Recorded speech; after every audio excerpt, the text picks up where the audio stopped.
Welcome back to another episode of Out of the Blank Podcast. Chuck is back. Jeffrey Chuck Norris. We spent almost 35, 38 minutes now trying to get him connected in. He's connected in. Chuck, whatever your name is. Holy crap. It's nice to have you back, buddy.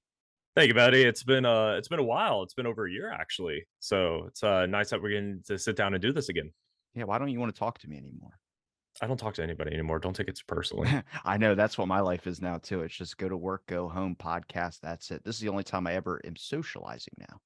Seriously, that's it. I work and I go to school for work and then I come home and it's kids, wife, things like that. And then I'm lucky to get 5 hours of sleep at night. Not that I'm going to complain to you about sleeping because I know, but uh, so I yeah, sleep it's just fine. What are you talking about? 2 hours is enough. 2 hours. Man, I'm almost to that point. My doctor was like, "You ever heard of dopamine deficiency?" I was like, "No." He was like, "Basically, you can get dopamine from a lot of things, but when you get serotonin when you sleep, you get a bunch of chemicals in that nice little bit of sleep." He goes, "You're not getting enough." And I'm like, "How do you know?" He's like, "Because we're testing your blood and I can see that it's just not enough for you." And I'm like, "I feel fantastic. I don't know what you're talking about." He's like, "Wait till you're 30." I'm like, "I ain't gonna live that long." Okay. Oh, come on now. That's wishful thinking. 26 was the goal point. 26 was the goal point? Yeah, Wow. man. Well, I had a doctor once who told me I was gonna have a heart attack before I was 30, and here I am at 36 going on 37, and I haven't had one yet, so But you've lost a lot of weight. I have. Thank you. Congratulations. Thank you. You look fantastic. You look fantastic before, but you look fantastic now too. I appreciate it. I've actually been I was just telling my wife last night, I've been very, very lazy these last couple of months. Like, when the holidays hit, I kinda got off my routine. We went on vacation, Christmas, Thanksgiving, all that fun stuff, and ever since, the new year started, I've just kind of had a hard time getting back into rhythm. So I've really got to kick it up a notch. But yeah, I feel great. I lost close to 30 pounds last year alone. Just from going to the gym, walking about 2 to 3 miles every day, and just watching what I eat, just doing all the stuff you're supposed to be doing. 36, the body doesn't respond well to food anymore. Back in the day, you could eat a whole pizza and be fine. And nowadays, like, I look at a pizza and I gain 5 pounds. So, Yeah, but that's not it's just age either. That's just when you change up your eating habits and stuff like that. It's like people are really they fall into this beginning part where they are used to eating crap, fast food all the time and everything like that, and they switch to clean foods and they lose weight dramatically, and then that weight stops, like kind of stops. You stop losing it so quickly because now your body's getting used to the new food. So now when you go back to that old food, it's just a wreck on you. Like I have to cut drinking out. I don't drink a whole lot to excess, but every couple of weekends, I like to have a couple pina coladas. Pub fucking attack me if you want. I don't give a shit. They're delicious.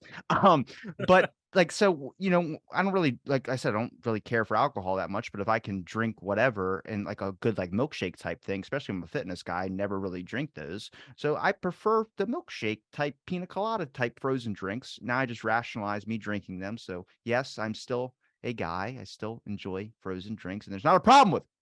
There's nothing wrong with frozen drinks. Love frozen drinks. I know we all want them, but we have to get someone to order it for us, and it makes it okay if you get a girl to walk up there and grab one for you. But all that aside, it's like, but now I took a back picture and I was checking out my back, and I was like, all right, yeah, I'm gonna have to cut drinking. It still looks good. It's just it's not what I want it to be. Especially I'm like 25 now, and I'm like I would like to get back where I was when I didn't have a podcast and I was working out twice a day and doing like insane way too much to the point where I spend like 6 hours in a gym, which would be what I did if I didn't have the show and everything. This just kind of gets me out of the house. And you realize there's more than a gym. You don't want to do that. But let's not go down the fitness thing first thing in the podcast. Fair enough. That's going to bore the shit out of a lot of people. Like, hey, I'm drinking every day, buddy. I'm like, all right, look, I'm not telling you to change your life. Do what makes you happy. Just don't drink and drive. Well, yeah, that's exactly it. Do what makes you happy. Like, I actually did the sober thing for about 3 months last year. I just cut out drinking altogether. No beer, no nothing, and I found it incredibly easy to do. The only reason I started drinking again is because I went out to be social, and I know that sounds like such a stupid excuse to start drinking again, but we went out somewhere, we went out to a brewery, and I'm like, I cannot be at a brewery and not have a beer. So I had one, and from then on out, I've limited myself to just 1 to 2 beers, maybe a week if I'm lucky. And I really don't do the hard liquor anymore unless we go on vacation because we always get the alcohol package and then I let loose. But um Wait, what do you mean you go let loose? What are we talking about here? I'm talking about you. All right, so if you see the way my family and I vacation, we do cruises. That's what we do. I know it's the And so, scariest thing to me. oh, it's the most amazing way to vacation. I'm going to be 100% honest. But the moment I walk onto that boat, after we get all checked in and everything, before we even walk into that stateroom, I'm at the bar and there's a drink in my hand. And then as soon as it's empty, there's another drink in my hand, and that's basically how I spend my cruise. What kind of drinks though? And hold on, what are you wearing? Are we talking about when you step on that cruise? The tropical shirt comes on, the toes become free. We got sandals now. You got a straw hat, and then you're over there like Bloody Mary me. What are we talking? I don't do the straw hat thing. No, I still either wear this or like no hat at all. But typically my first drink when I get on board is, believe it or not, a pina colada. It's like the most tropical thing I My can. motherfucking man. Yeah, pina colada. And then from there, it just varies. You know, like I might be in the mood to have a beer, or I might be in the mood to have a rum and coke, which is usually my go-to for a lot of things. There's actually on the last boat we went on, Symphony of the Seas, they have a robotic bar. So robots are making your drinks. So it's just fun to stand there at the iPad and select all these random drinks and just have these robot arms mixing drinks for you. And it's Like really Five fucking cool. Guys, you could just pick what you want, and then the machine has like every flavor in it. That's You awesome. can either select from their menu, or you can build your own drink as long as the flavor, the alcohol, whatever you're looking for is available for them to choose from. It's really cool. Picking a pina colada at a bar is like going to McDonald's and asking for a ice cream where they just say the machine's broken. I've had it so many times like the blender's broken. I'm like, no, it's not. You just don't want to make it because it's apparently a hassle. Well, I make shakes every day, protein shakes at fucking work, and I still have to like do it, even though I don't want to do it because it just sucks. And people are just very confusing with their orders. Can I get a thin mint? I'm like, and it's not healthy. It's not healthy at all. I work at a gym and making a protein shake is not healthy. They have to put the flavored syrups in it. It's water instead of milk. It's this. And they're like, I want these fruits and vegetables. I'm like, it doesn't matter. You're getting the syrup in it. I had to cut coffee out because I was just getting a lot of those syrups and putting it in my coffee. I was going to like two a week. And I was like, this isn't good. And I don't like going to Home Goods. It's a hassle every time. It's never easy. There's always someone like, I want to return this. I'm like, you just bought that 5 minutes ago. Well, you know what? I want to make your day difficult. And I'm standing behind them like, you motherfucker. Like, it's not fun. But, and plus I get distracted. They have too many knickknacks for me to, I could say that, right? It's a safe word still, knickknacks. Yeah. Okay. It's like Applebee's. You got a bunch of goofy shit everywhere. You're just like, you get distracted. Next thing you know, it's like 2 hours have gone by. You're like, did you get anything at Home Goods? I was like, no. No. Like, do you feel okay? I was like, not really. I feel sick. That's funny. You're welcome. I'm trying my best. Yeah, No, you're but killing pina coladas are okay. So you got a pina colada, you got a drink in your hand. Do you start with a pina colada? What do you go to next?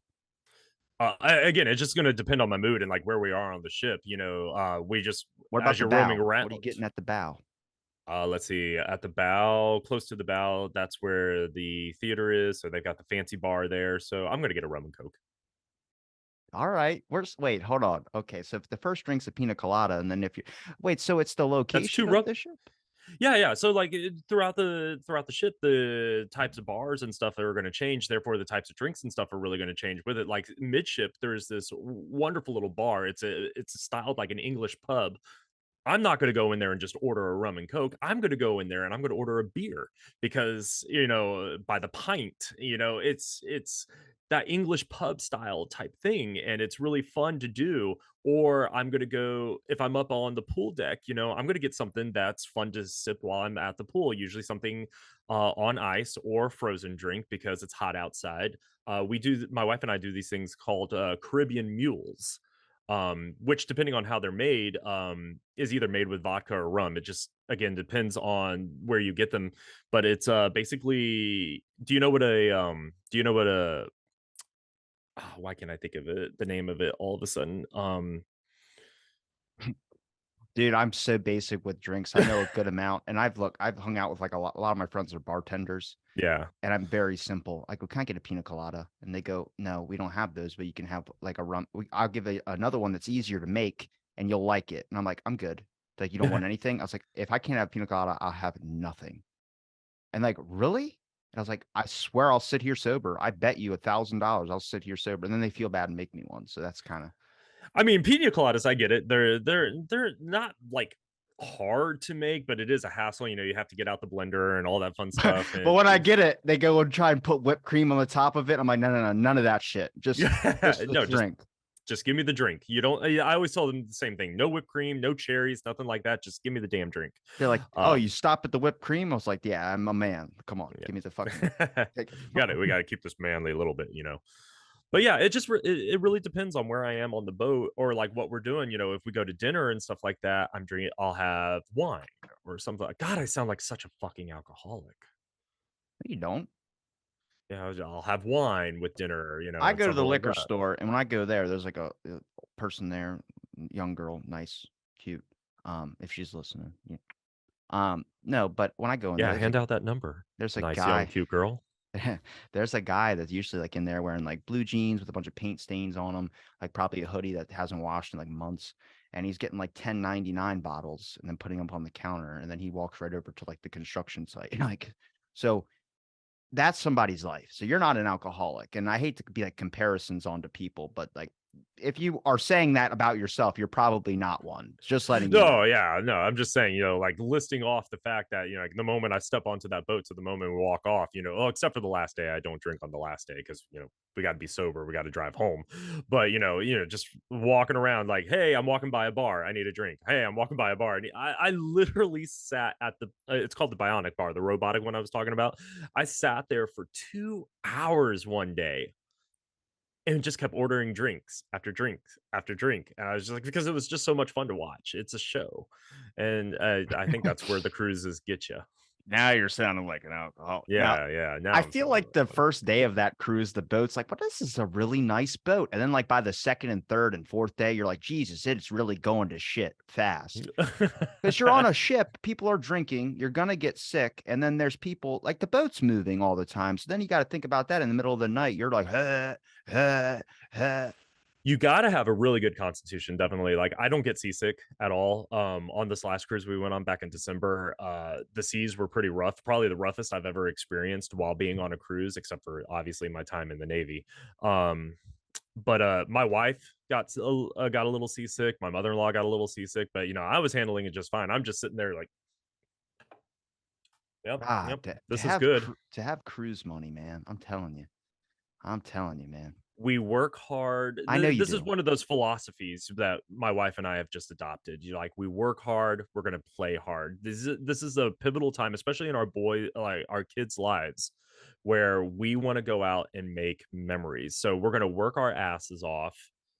And then when it's time for us to go have vacation, we're gonna go do it in style and we're gonna have a blast doing it. We're going on another cruise in this upcoming December, and we're going down 3 days early, and we're going to take the kids to Disney. So we're going to do 2 days at Disney. We're going to go Damn. on a week long cruise and stuff like that. We save up our money so we can go out and have these experiences because we feel it's very important, and we especially like the cruising because we can go to different countries and stuff like that. So the boys are getting exposure to cultures and different ideas and philosophies. It's absolutely fantastic. And they actually, my oldest, since we always take him out of school for this, he does schoolwork while he's on the cruise and he turns in, things about the different countries he's visited, what he's learned, and stuff like that. So we've turned it into an educational experience on top of everything. So that's why we're really big believers in going out and doing it and that type of vacationing because it's appealing for all aspects. I know you work hard. I didn't necessarily mean you. No, no, no. I meant I know like you didn't mean I that. have so many friends that are just in their 20s blowing through their parents' money. Like it's ridiculous. Like taking flights and going to concerts and doing all this type of stuff. Now, my parents work radio. I get free concert tickets to whatever the hell I want. And I have never wanted to go to really concerts with their help. I've just always kind of did it myself. But also, I'm in that traveling stage where I'd like to go to Disney World. I saw the new Harry Potter stuff. That looks amazing. As long as it's on the ground. If it goes up in the air, I'm like, you can go. You guys can just no. I'm not doing that because I have never been on a roller coaster with a loop, and I will stand by that till the day I die. I will sit by the stuff. I don't care. And you can get hammered at Disney too. I heard. Only certain parks at Disney, like The Epcot. fuck? Yes, What? we're going to Epcot in May, and we're gonna drink our way around the world. I'm excited. When you say Disney in certain parts, like certain parts of the park? No, certain parks. Like so Disney World down in Florida, there's different parks. You know, you got Magic Kingdom, you got Epcot, you have Hollywood Studios and stuff like that. Magic God, Kingdom they're does sell a little multiplying. bit. They're I'm sorry, what? multiplying. I'm sorry. When I say Disney World, I just mean usually I only think of one, and then I just realized you said there's multiple. I'm like, oh God, they're multiplying. Yeah, they're multiplying. Yeah. Um, at Magic Kingdom, you can buy alcohol at certain places, but that's like the kid park, so they try to leave the alcohol out of it. But if you go to Epcot, like I said, we're gonna drink. We're meeting with a couple friends in May. We're gonna drink our way around the world at Epcot. Yeah, it's and the Universal Studios, where Harry Potter World is. They have alcohol and stuff there. Like they have alcoholic butterbeer. We're going there in May, and I'm so excited to do the alcoholic butterbeer and have a good time with Harry Potter. Yeah, I'm a huge Harry Potter nerd, so I'm so excited for that. Just for people listening, welcome to Out of the Blank Podcast, by the way. And also, Chuck is a movie podcaster, which he podcasts about films called Chuck Goes to the Movies. Is it Chuck goes to the movies or does Chuck analyze the movie? Because honestly, when I listen to it and I love it, but when I'm listening to it, I'm just like, Chuck's just breaking down this movie and talking about interesting stuff. I think we have a couple episodes. Signs is probably my all-time Oh, favorite Signs is a movie. great one. Look, I don't care what Mel Gibson did in the past. It was horrible. But let me tell you something. That man can act his ass off. There are all sorts of actors out there who have done questionable things personally and stuff in their lives and in the past and whatnot, you know, and it's a if you don't want to support them, fine. That's great. You know, Mel Gibson has had a very shaky past. Robert Downey Jr. had a very shaky past, and now look at him. He's probably one of the most successful actors in Hollywood. So, I mean, Have you don't ever let your past define you. look? Army Hammer wanted to eat his ex-girlfriend's ribs. And I It's guarantee a you hard thing to all those balance. people that are still upset about Mel Gibson would still blow Army Hammer. So I Oh, don't I'm sure know. they would. Yeah, I have an easier time forgive. This might be a judgment on me. I have an easier time forgiving like Mel Gibson than I do for somebody who says he wants to like eat people. That's some Jeffrey Dahmer shit right there, and that's scary. You gotta tread lightly. I got checked a couple of times by saying that because there is a couple religions out there in small islands where there's isolated islands where we don't inhabit because there's already people living there and we don't want to mess with their culture. Honestly, I think it's because they can't do their capitalism shit over there. Like I've had to look at like a lot of things where people go, well, there's an explanation to that. And I look at it, and go, that sounds like a PR story. What's the other side of that? And then like you kind of look into it a little bit more. And it's like, okay, this is just because you can't control those people, and you're going to get a lot of hell if you try to from a lot of people. But there's islands where people still practice cannibalism, and there's certain events we don't talk about, like the plane that crashed on that whatever that sports team, and they had to end up eating the dead and things. There's just things you don't talk about. I don't know. I've never had people, and then I don't know. I'm not supporting cannibalism in any way. I'm about to say this conversation took a turn real fast. If that guy, I don't know. Jesus. I mean, has Army tried it before? Has he been like, yeah, it's good? I don't know. Yeah. Remember, they always say before you criticize, you have to try it. You know, that's But what I my think they're parents talking about always used to donuts. say. Yeah. I think that's just because they really want us to get to eat our vegetables, but yeah. Yeah. It's got a lot of protein in the human meat, probably. I would imagine so, You unless yeah, you yeah. could have been slipped it at some point, not even known. Yeah, that's the exact thing there. I always joke all the time, like, you know, when I went to Korea, I had a chief who told us, like, "Hey, don't question what you're eating because you may not eat it. Just eat it, or else you're gonna starve." Well, you know, taking that philosophy, that was the strangest tasting beef I've ever had in my entire life. And I had a friend say, "Yeah, you most likely ate dog." You know, I was like, "Oh, Damn. okay, well, I guess it could be worse. I could be eating people." And he's like, "Hey, I wouldn't put it past anybody around here." I was like, "Wow. All right, let's pump those brakes real quick." But yeah, who knows what you've been slipped in your life. That's a movie plot if I've ever heard one. I would love to see a good cannibalism movie. Not like people actually like ripping people open, like, split chicken wings like Hooters or anything like that, but like just something like where it's like we slipped it into your food and people are like, what? Have you ever seen The Kingsman Golden Circle? No, that's a long title. It is. It's a sequel to the movie The Kingsman. Um the bad woman in it. Can't say bad guy when there's a woman. The bad person in it, the villain. That's what she does. She actually grinds people up in her little restaurant and serves them as like hamburgers and shit like that. God, what's she charging? Oh, she lets people eat these ones for free. Oh my God, I can't complain with that deal. I'd be mad if she You was want a free charging. people burger? You want $6.99? You're not mad that you're eating people? No, I'm mad at these prices. Are damn outrageous. Hey, you try running a restaurant these days, man. It's expensive. Yeah, you know what? I honestly, I hate being like I'm definitely not an old soul. I've noticed this a lot with my generation, and it's getting fucking weird. So we talked about like not just wanting to go stay at home and if you're gonna drink, I'd rather stay at home and drink rather than go out. But just going out in general is a hassle now. But I've noticed this, like going to the movies with someone. There's like, yeah, I usually just don't do anything. I usually just sit at home. I'm like, so it's not just me, it's everybody. But it's like my generation where you're supposed to go out and party.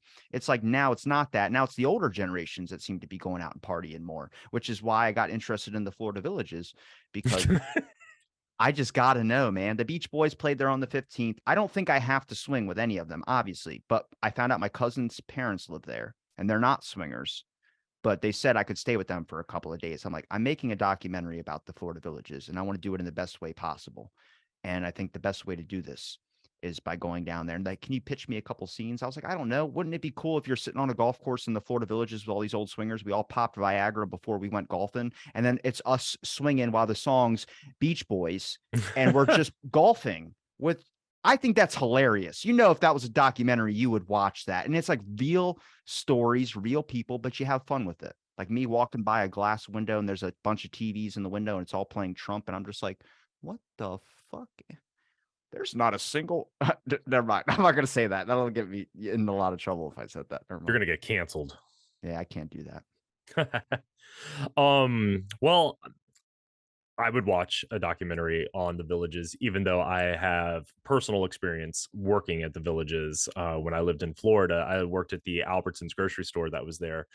And I also had a teacher in high school who lived in the villages and stuff like that. So, I mean, I don't know anything about the swinging side of it, but I do remember when we lived there that there was a report that came out that some of the highest STD rates in the county came out of the villages.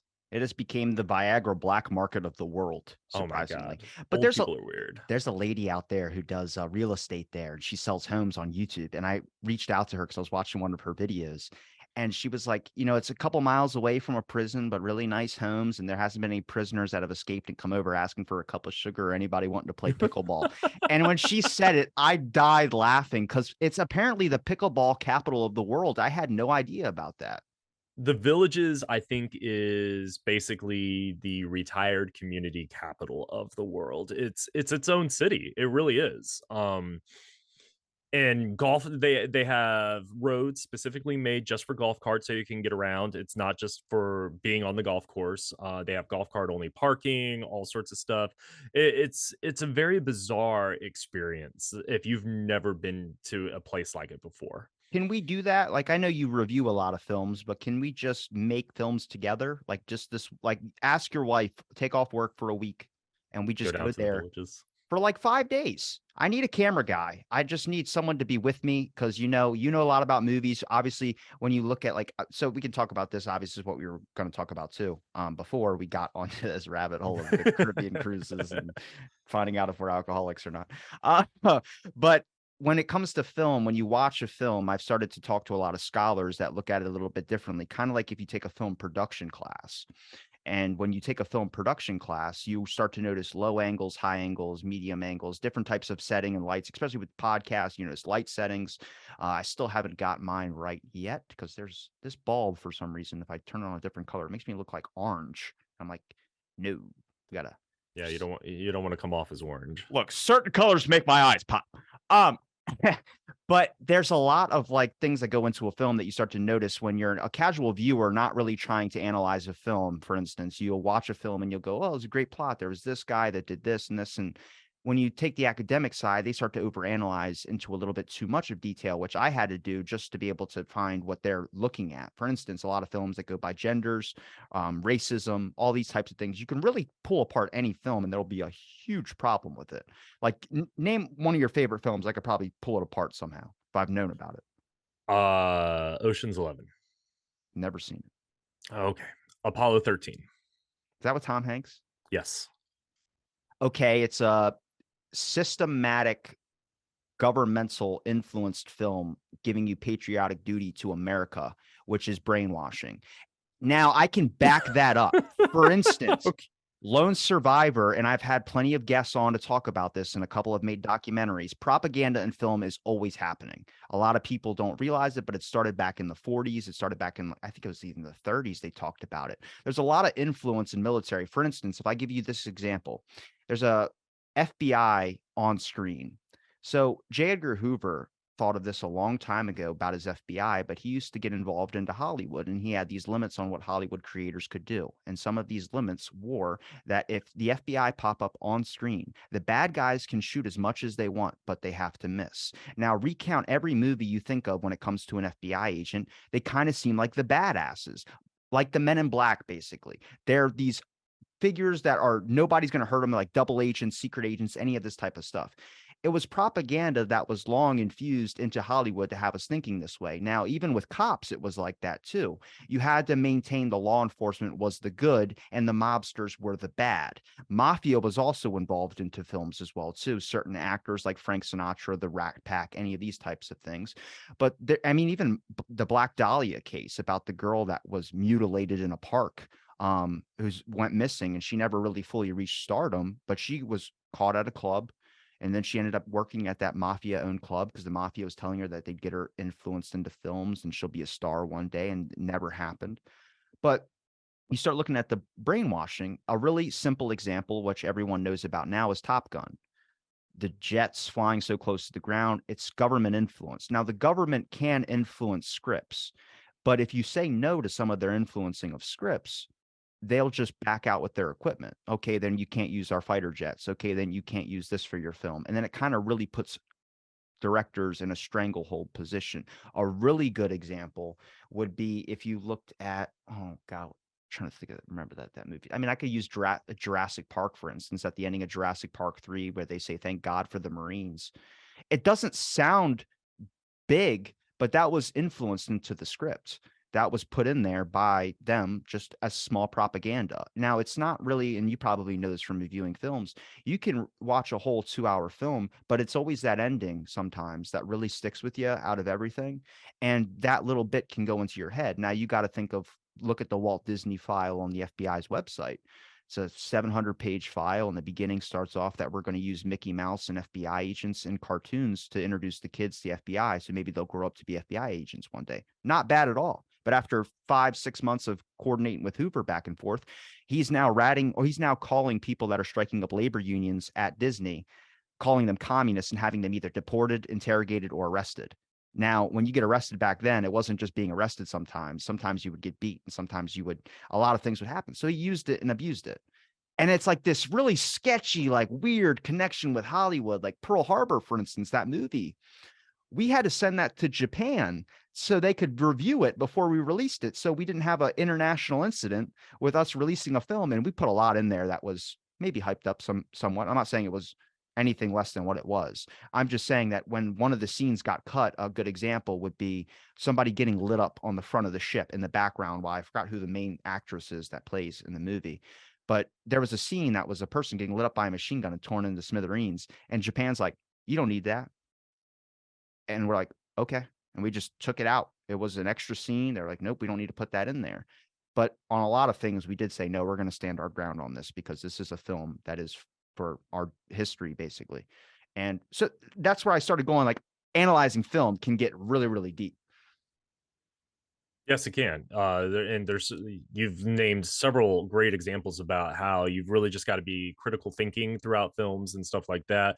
Not just in the watching process, but in the filmmaking process itself. You just people don't realize all the stuff that really go into making a film. Whether you're doing something on your own independent, such as this, like what we're talking about with the villages and stuff like that, or any of the other films that you've been working on, or even if you're doing a big budget thing, there's so many things that have to go into it, and so many people influencing it along the way. You want the cooperation of the Department of Defense. Well, you need to paint them in a good light, or else you're going to lose that cooperation of the Department of the Defense. Same thing, product placement is just another big thing that you think about too, because they're big sponsors of movies and stuff like that. So all of a sudden, everybody's drinking Coca Cola for some unknown reason throughout the movie. Like, okay, is Coca Cola the only thing that's available in this version of America? I mean, I get the multiverse theory, but come on, there's got to be another soda. Um, but Coke is yeah, everywhere. Any dimension you can think of, it's there. it is everywhere. And then yeah, propaganda is going to be there. Think about any movie that you've watched throughout your entire life. Any significant, I will say a significant movie, not all movies, but any significant movie, there's going to be an agenda being pushed through. There's going to be a message being pushed through that you may not it may not be overt, like it's in your face, but it's there. I promise you it's there. There are certain movies that like I'll get turned off by a movie no matter how well done it was, if the message is just, like, slapping me in the face. I'm like, "Oh my god, do they really need to be pushing this agenda and stuff like that?" It gets really annoying after a while. So as a filmmaker, you gotta find that balance, and, you gotta find what audience you're trying to connect with, so then you've gotta find the balance in there to also not just connect with the audience you're trying to connect with, but to connect with people that, you may not, know about yet. And so that's where you've got to really think about what you're filming and what you're putting into it. Do you, when it comes to like a documentary, do you want historical accuracy or do you want a version of it that is Hollywooded up? It depends on, I guess, the documentary. Like I love, I mean, with any good documentary, you're going to want basis of fact. That's as simple as that. Now, how much fact you put in there, if you want to glam it up a little bit to really push your story forward, sure, just don't erase history and just don't rewrite history. You've got to be able to at least get the point of what you're trying to go across, unless you're doing something specific, such as a parody film, or you're making fun of the situation. There's this documentary. I don't know if you've ever seen it. I think it's called Under the Dome. I think that's what it's called. It's about flat earthers. And it's brilliant because the documentarian makes you believe that he's actually in support of the flat earth theory and stuff like that. And then you finally realize about maybe halfway through, he's making fun of the flat earthers. And it's brilliant. So you're learning a lot about the flat earth theory, their ideas, what they believe in, even though there's no proof backing up anything that they believe in. You think this documentarian is just like he's out there to push this agenda, and then you realize he's flat out laughing at them to their faces, and it's absolutely wonderful. And so it's one of those that's one of those balanced documentaries where there is a lot of fact in it for the theory, whether you're arguing for and against it, but he inserted so much comedy into it. It was a fun watch. You learned something and you got to actually enjoy it. Do you like that it made fun of some flat earthers? I I did. I'm sorry if there's any flat earthers out there that are listening to me right now. I'm sorry. I can't No, understand I why mean, you I don't believe believe it's in flat. flat Earth. I don't believe in flat Earth either. I don't know. I find that even like I'm such a contrarian. I would say like there's sometimes I agree, and then there's like even if it's something I agree with, I end up disagreeing if someone else agrees with it. It's not that I'm trying to be like a rebel or anything. It's just I'm trying like creative content. Like everything has a fucking message now, and it really gets me. It's just like, can I watch something that doesn't have some type of like if I watch a film, for instance, I watched The Big Lebowski is my all-time favorite film. It'll always be my all-time favorite film. Signs comes second to Big Lebowski. And then the guy was telling me, "Oh no, you're a bigot if you like Big Lebowski." I'm like, "What? Where did he even come up with that? How?" And then I start rolling it back in my head, thinking of the viewpoint he's thinking of it. I'm like, "Oh God, it is kind of a little bit messed up." Walter Sobchak is a guy, Vietnam guy with clear PTSD or some clear issues. So you're basically making fun of veterans, and everyone's getting a laugh out of the fact that this guy is having these psychotic outbursts. And also, if you look at Maud is a feminist for sure, but she's also glorifying her body or womanly parts and kind of going out there making naked paintings, making it seem a little bit out there. Nihilist as well too, over exaggerating the nihilist perspective.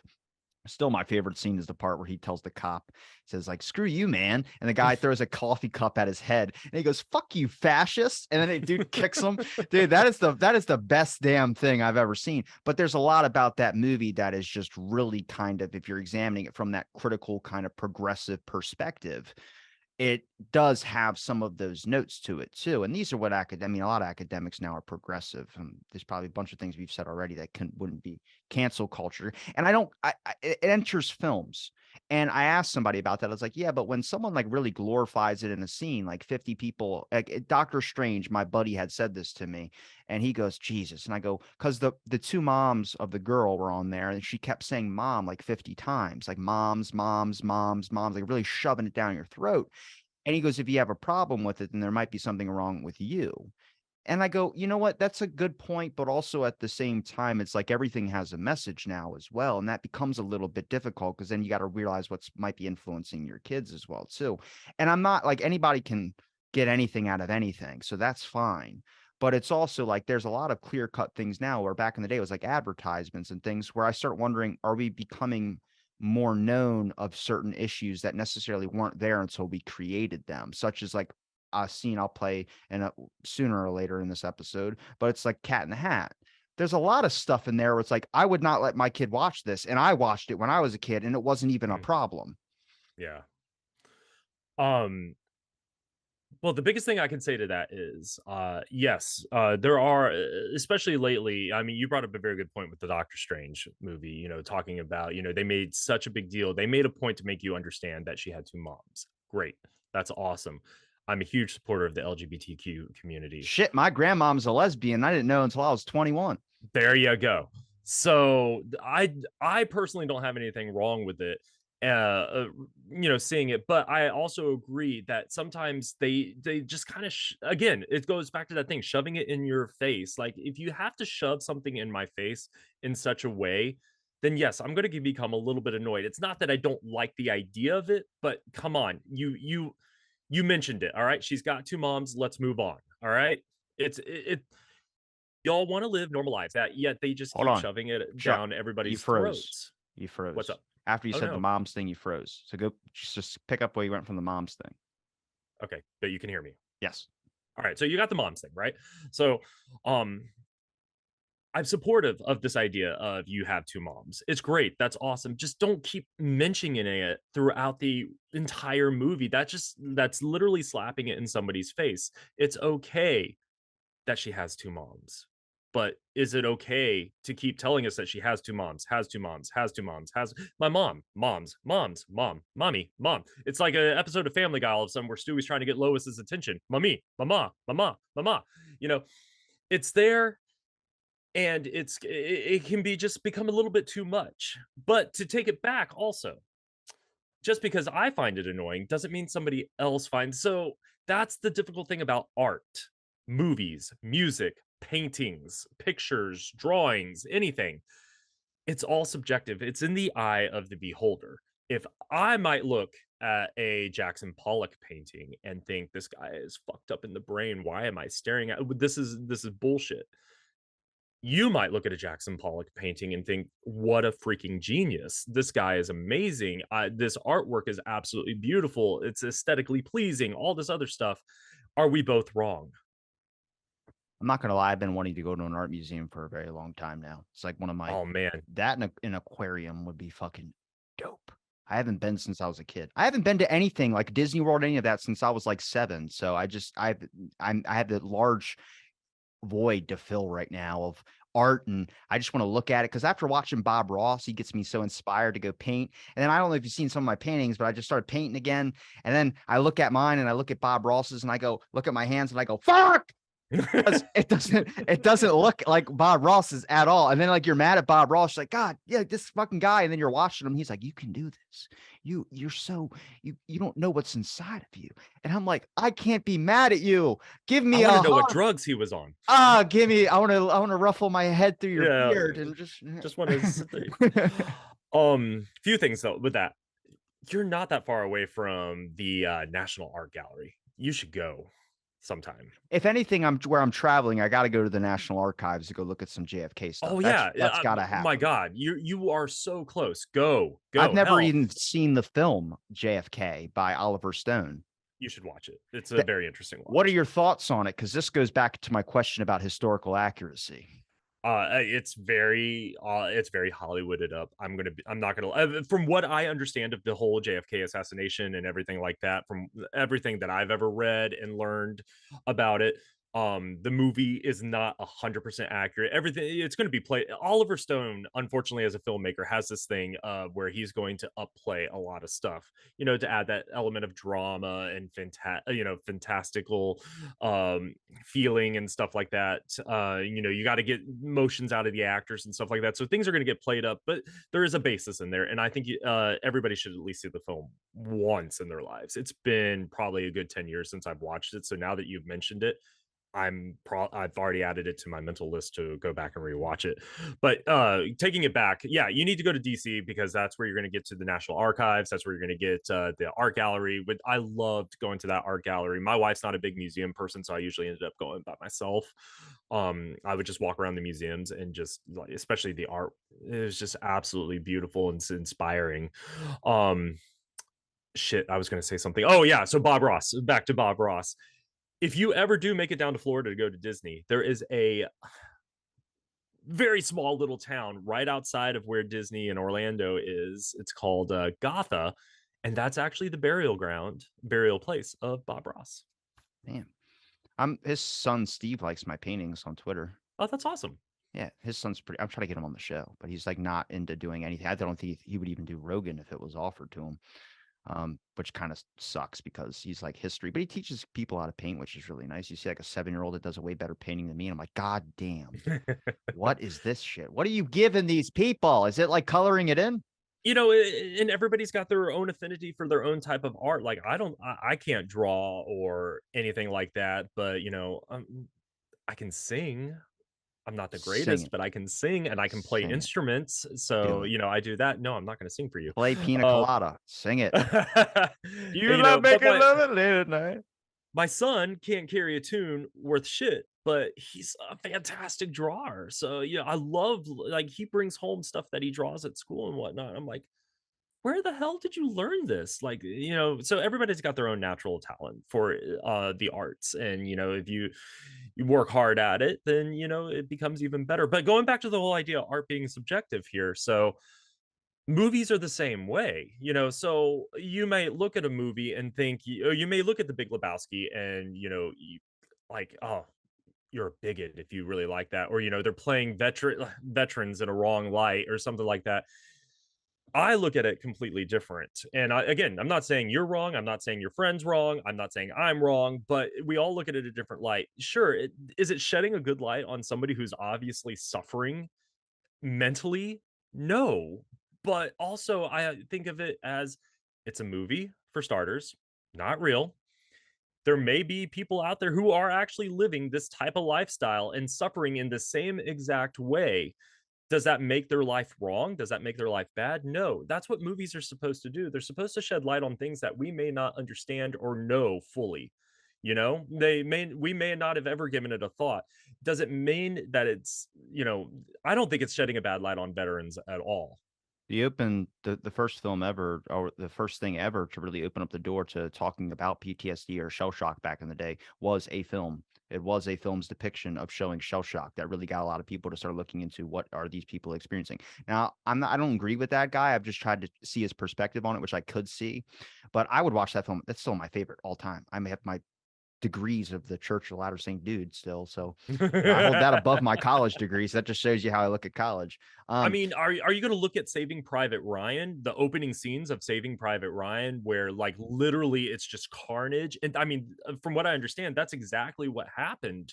These young men, 18 years old, didn't even get a chance to fire their weapons for the first time or even step off a boat. They're just being They're being killed right there on the spot. It's a bloody spectacle. Are we shedding bad light on a piece of history by filming it in such a way and showing it to the world? I don't think so. We're introducing the world to something that we didn't get to experience and that we may never fully understand or appreciate because we weren't there. Most people that I know that would talk about Big Lebowski or Bigot if you like that, they would also talk about in that scene that it's America doing what they do best and controlling people. Like that's exactly, but that's also, and look, I just like I've talked to both sides of the aisle. Like if you want to really understand the historian perspective of like Pearl Harbor or an incident like that, talk to the people in America and then talk to the people, which America seems to be more about destroying America and the Vietnam War aspects of thing. Like Peter Kuznick from Untold History thinks that like there's no reason to do all this stuff. But then you learn from another historian who studies like Unit 731, and he's talking to this guy, and he's like, Robbie, you're really going to like this. I'm like, what? He goes, I was interviewing this guy, and I said, when was the last time you were in America? And he said, last time I was in America was when it was Pearl Harbor. And he was one of those guys in the military on the other side that was in the middle of that Pearl Harbor thing. So it's like, you hear that, you're like, you get goosebumps. Like, geez, this guy's fucking history. He's no longer alive, sadly, but when he's talking about like certain things, you learn that like everyone's got a gun to each other's head.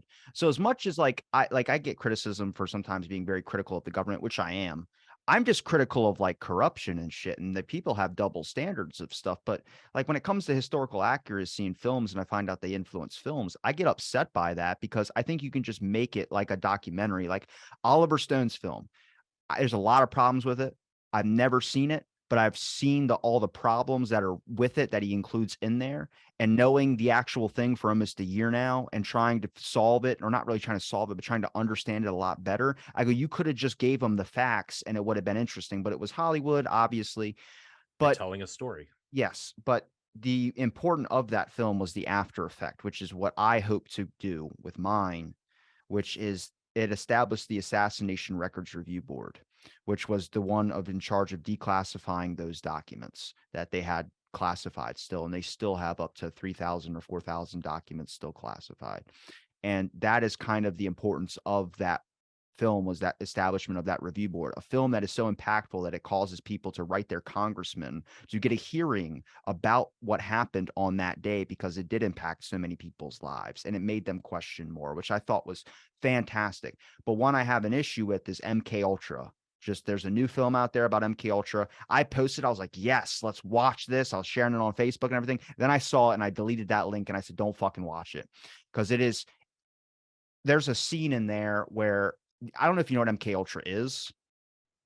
I've kind of heard about it. I honestly don't know You much. can read the church committee report and a lot of stuff what I go through, I'm just going by what the documents say. And there's very minuscule documents because they destroyed all the MK Ultra stuff because it leads into like drugging random people in brothels in the Haight-Ashbury district in San Francisco.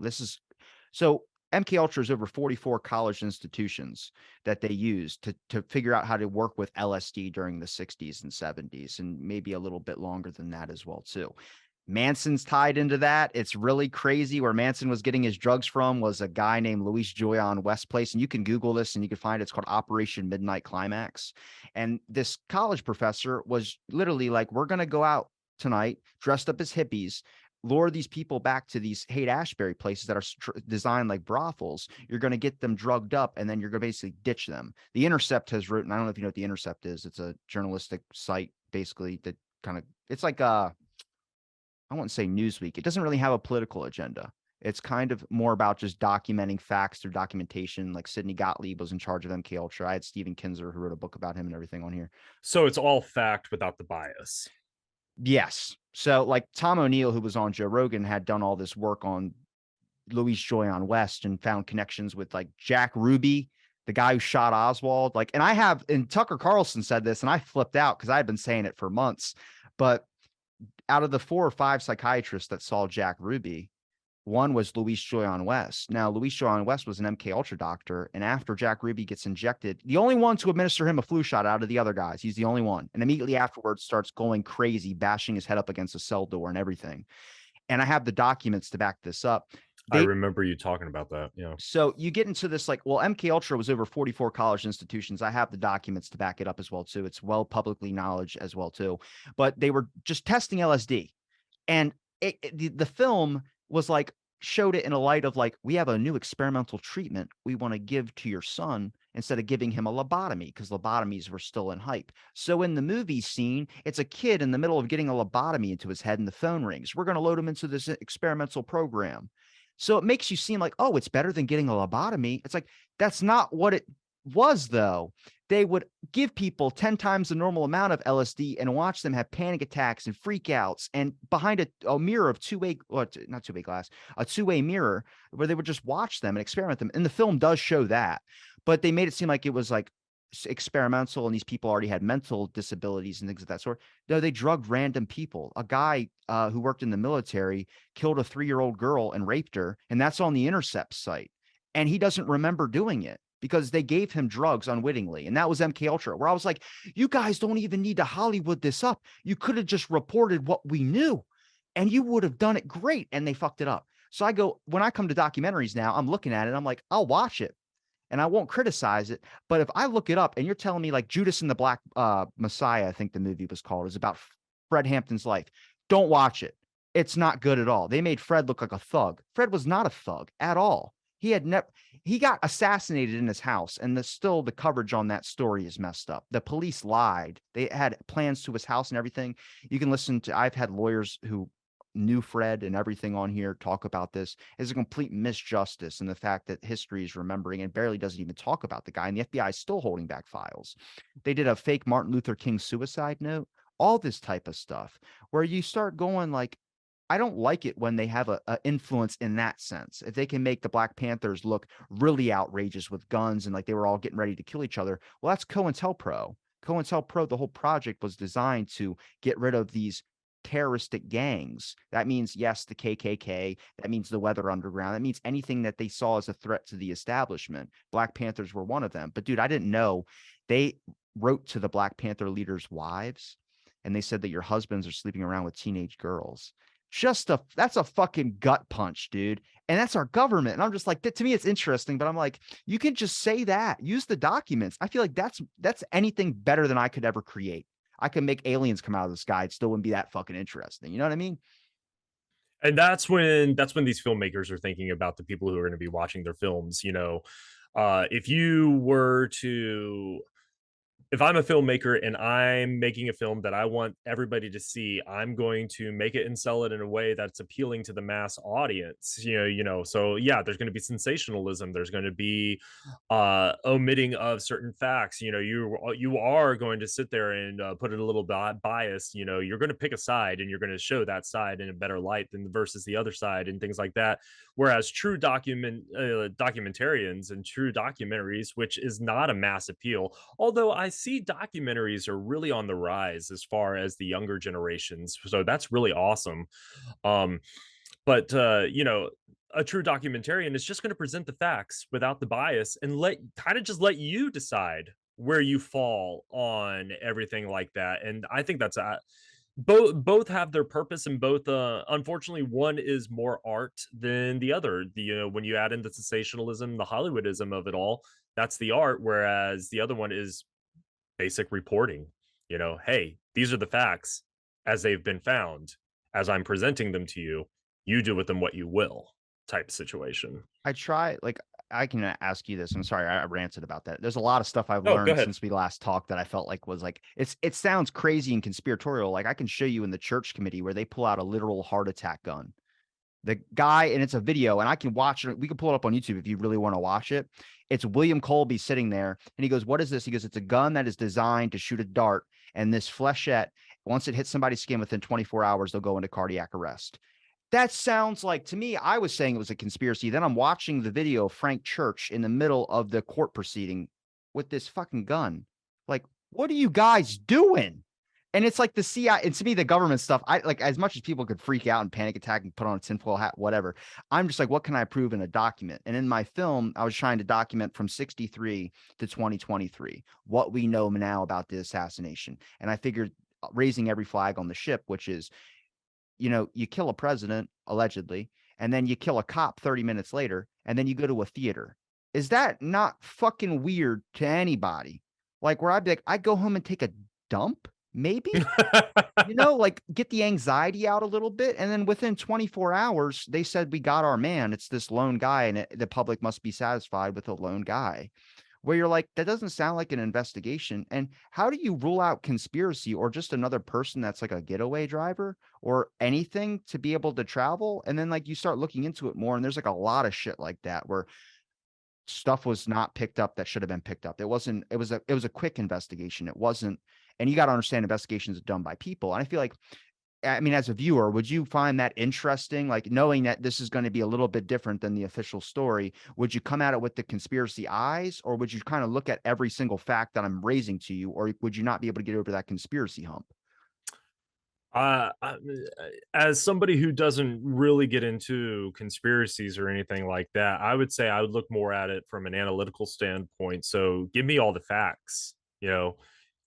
I would want to see all the facts presented, from all the sides, preferably not just one side. And I want to be left to kind of figure it out on my own or come to my own conclusions about it. Now, me saying that I don't usually get into the whole conspiracy of things and stuff like that. Do I believe conspiracies exist out there? Absolutely. But that's the problem with conspiracy theories is like if we could all believe that they exist and they can all be different in everybody's mind. So I don't know, it's kind of weird. I thought I would just point out everything that people would say would be a coincidence. And I'll let you look at the number of coincidences in this thing, and you tell me how many coincidences happen in real life compared to this number. Jim Cothey, for instance, the guy who was in Jack Ruby's apartment after he was arrested for killing Oswald, died of a throat chop. I don't know what the fuck that is about, but there's like a number of people that were getting called to testify or something. So there's a lot of stuff where I'm like, I'm just going to show you all this. I'm not going to do the who and the why. I just want to show you this is what has been proven. It's factual. It's been documented. And there's later investigations. The HSCA was a big one that came like 10, 15 years later. They proved a lot, and they don't even get talked about. So I'm like, how do I get someone that's like, I'm not into conspiracy films to watch it? And it's like, there's really not, unless you know me, obviously you're going to probably take a look at it and then we'll review it on your show if you want. I'd like to, because I'm putting a lot of shit fucking work into this. But there's a real like thing, like, how do I get an audience who's not interested into it? And I thought like my generation, for instance, make it more modernized, make it fun, make it something that's different than most other serious events are. Like play some funny ass music. I have a song from Jackass in it. So it's like a French song, and it's like Jack Ruby being shooting Oswald. And it's just like it's the best. It lines up so perfect where I'm like, if you're not even a JFK fan, you're just gonna see this and be like, I'm in. Sounds like a great like watch for like 2 hours. The generations coming up, your generation and even younger, definitely are all about give us give us the facts. We're starting to see, like, we're tired of hearing the one-sided, No, they want the propaganda. shit. They want the shit still. They want the shit. I don't know Well, you why. still you still got to have a little bit of the entertainment value in there, absolutely. But I guess I can only speak for like my kids. That I can try to sensationalize something for it and they'll be okay. But like they want facts, they want hard data.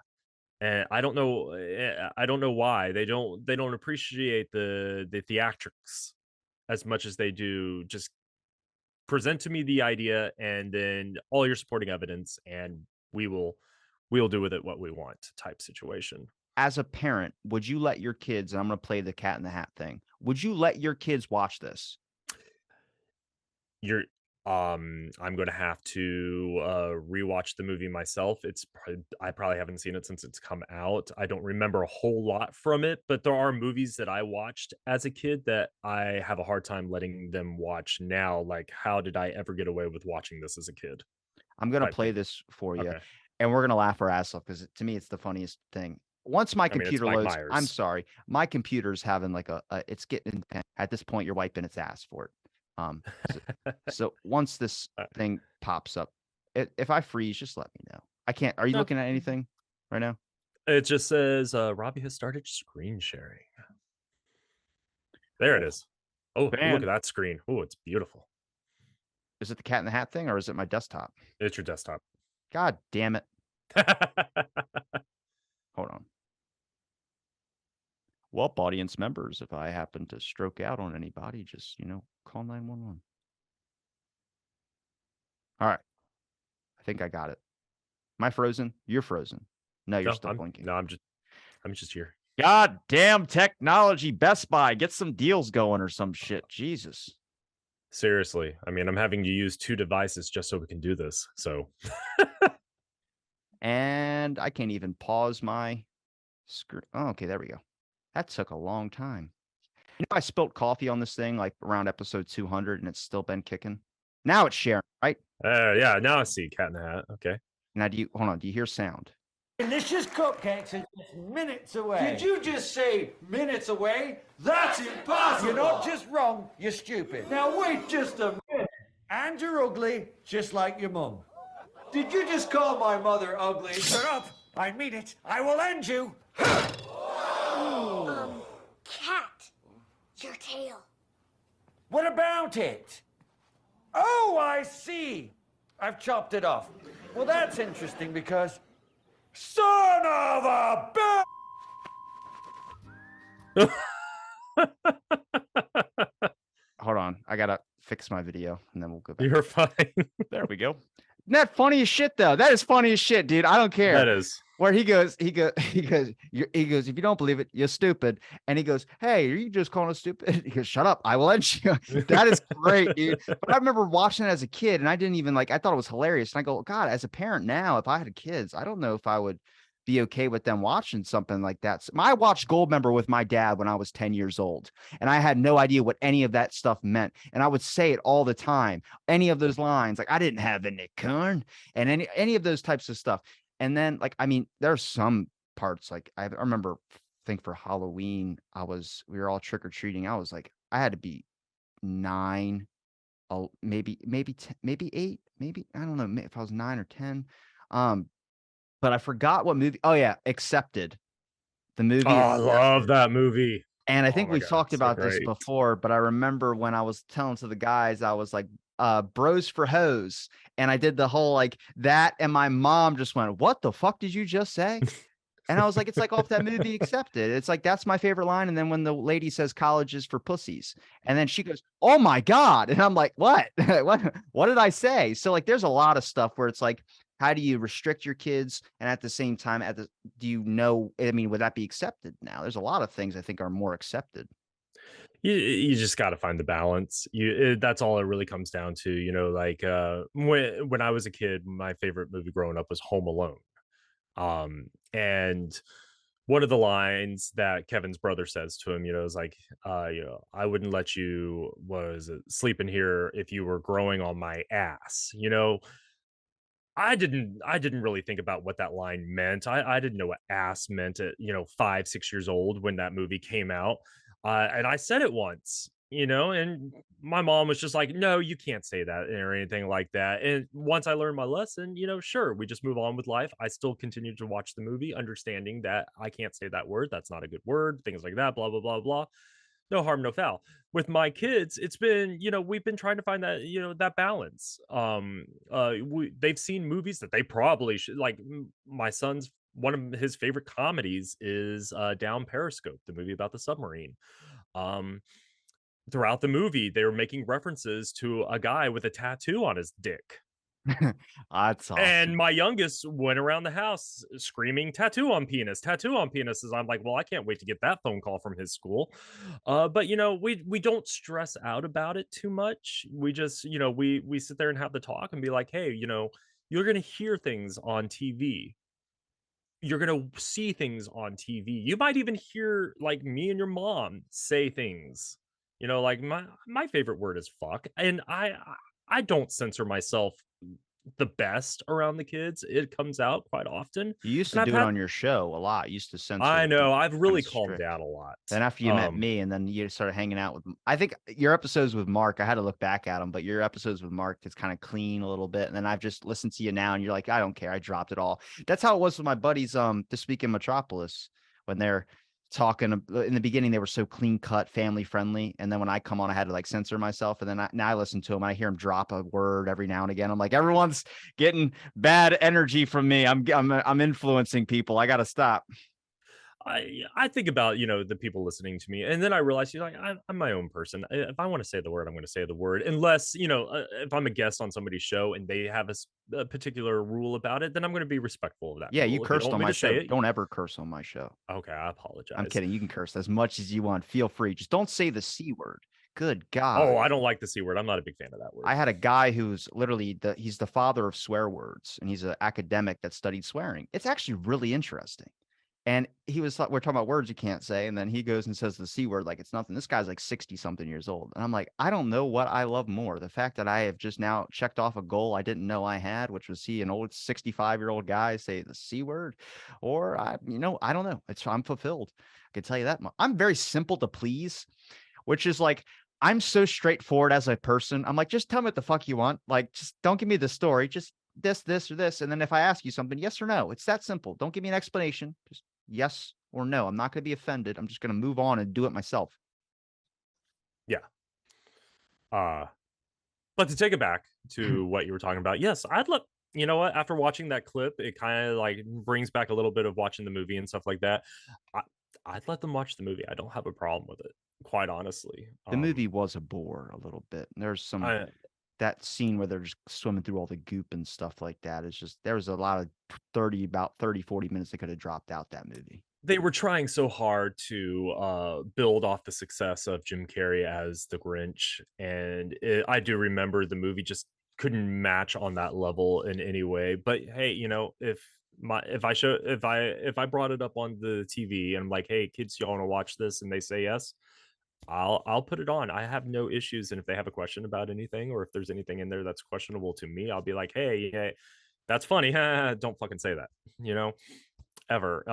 We were watching Back to the Future the other day, the first time they'd ever sat down and watched Back to the Future with me. That movie's rated PG, and Marty McFly, Michael J. Fox, curses so much throughout that movie. His favorite word is bastard, and I'm having to explain to Brecken because he started saying it. I'm like, oh buddy, you can't say that word. Isn't it a female dog? No, it's that's bitch. What's the bastard mean? Son Bastard, of a bastard. bastard is like a child that has like out of wedlock, like his parents aren't together, type thing.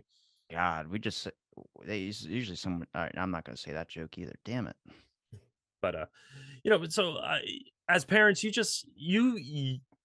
you have to take on the responsibility of, hey, if you let your kids watch these things or get exposed to these things, are you ready to answer the questions, or are you ready to deal with the fallout of it? And then, unless you hear him play Xbox and like, your mother's a whore, you're like, yep, yeah. I think he can say whatever the hell he wants at this point. Shit. I have to really hold back. We're a huge Mario Kart family. Boys and I play it all the time, and I really have to hold back on the insults as I'm playing with it. Like, I remember one time Brecken beat me so bad. I was so pissed. I was like, you're fucking adopted. And I kind of like threw the remote down on the ground and got up and walked away. And I heard Karen from the other room. She's like, Jeffrey, like, sorry, you're not adopted. You're not adopted. You're still a fucking little. I do not like if that's some of the like. I mean, I wouldn't say bad influences, but I had some little insane influences when I was a kid, especially like my uncles and stuff like that, where it was just normal type thing. But it makes you realize like some people that come across things, for instance, like I say a lot of curse words on my show, and there's a guy in the JFK community that was just like, the mouth on this kid is just too much. I'm like, first of all, I've done the scientific study of understanding swear words to let you know that it's actually good if you do that.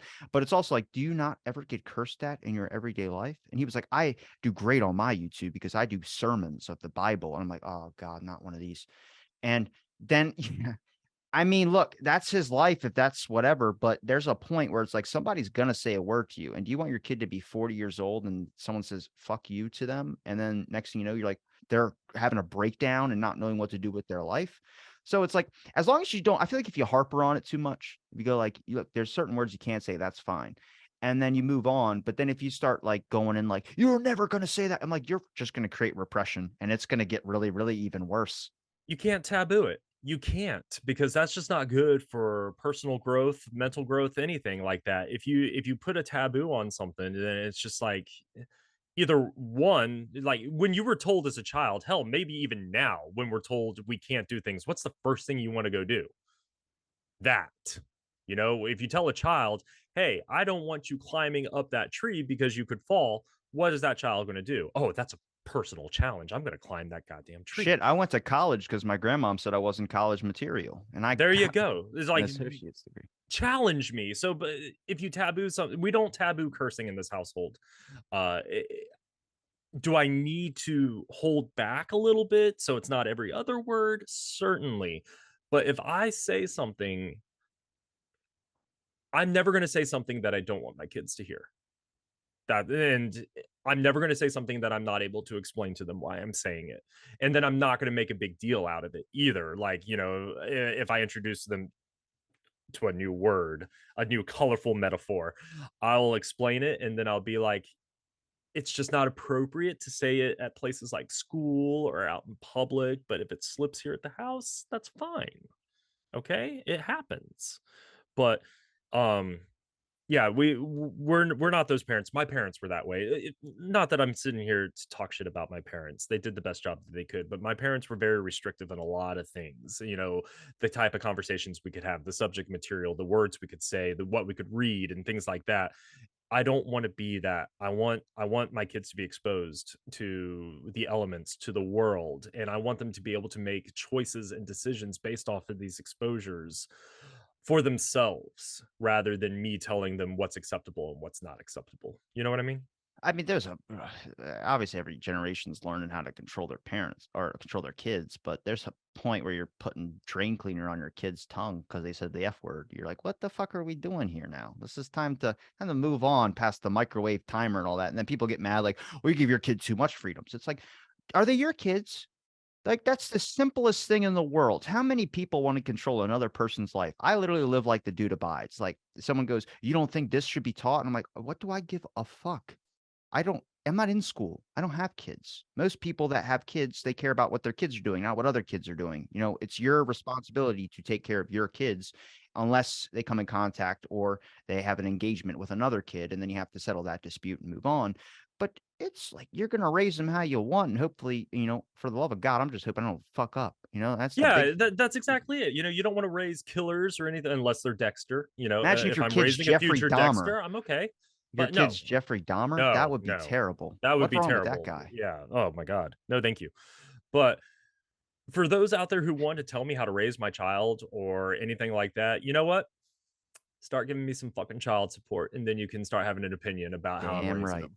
Damn And right. same thing about anybody who tells me how I live. Like, I just bought a car this last week, and people are like, "Oh, why would you spend the money?" I was like, "If you want to have a say in how I spend my money, start giving me a little bit of support, and The then you can market's on a control how I spend it." decline. The market's on a decline. That's always what you hear. It's like, I just bought a home. The market's on a decline. I'm like, what does that mean? Do you know what that means? It Did you means hear it? nothing. It means nothing. And you know what? I bought the car because I've been staring at the car for over a year, and I finally decided to pull the damn trigger on it. And it's nobody else's business why I decided to do it except for mine The and maybe Mustang? my wife's because she's on it too. But The Mustang? yeah, the Mustang, Look, I'm Mustang Mach-E. congratulations, man. Thank you, buddy. That's awesome. No, you deserve to treat yourself a little bit. I didn't ever spend money on anything, and then I had spent like $4,000 in like a matter of a week. Now a lot of that was like other shit going on that was not for personal stuff. But now at this point, I'm just like, what the fuck? Like, I work hard. Like, why don't I just be able to spend a little bit of cash? If you want to go see a movie or something like that, you should go be able to see a movie. That's exactly it. It's like I mentioned earlier in the episode, we work hard so we can go and play hard, but the play hard is always family things and stuff like that. I never do anything personal for me. And did I need to buy the new car? Absolutely not. But did I want to do it for me? Yes, because it's something that made me happy, and it's a new adventure. It's a fully electric car. I'm learning about a whole new side of driving cars and how to keep cars and maintain cars now. The whole electric side of it, and it's been a fun journey so far. And again, it's all for me. It's not something I had to do. It's something I wanted to do. And everybody who's had something negative to say to me about it, you know what? Not your damn car, not your damn life. If you don't like it, keep your opinions to yourself and move on. I feel like Facebook has turned into a place where people just go to check if you died or not. Yeah, right.